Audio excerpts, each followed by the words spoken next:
Welcome to my channel.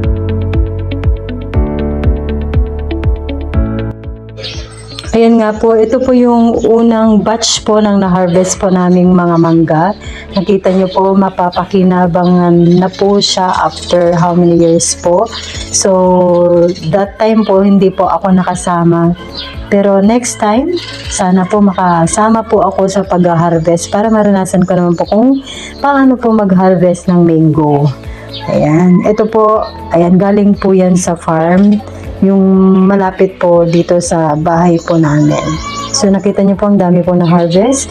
So sana, yun nga, gaya po ng nabanggit ko kanina, makasama rin po ako para sa ganun na experience ko kung paano po ba mag-harvest ng mango. Actually po, ayan po, marami na po kaming panghimagas. Lalo na po sa umaga, sa tanghali, at sa gabi, ginagawa po namin yung panghimagas.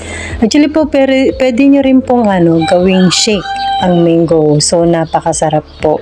Lalong-lalo na po ngayon, summer. 'Di ba? Nakaka-refresh kasi kapag, alam mo yung, either umiinom tayo or nagme-merienda tayo ng malamig na food.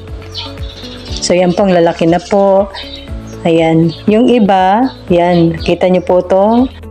Actually, ito po, malapit na pong mahinog. Nakita nyo po. Diba? Titignan nyo po sa loob para malaman nyo kung maasim or matamis po yung mango. Dapat hindi po pale yung pagkayelo po ng loob ng mango. Hanggat sa muli natin pagkikita mga ka-agri. Paalam!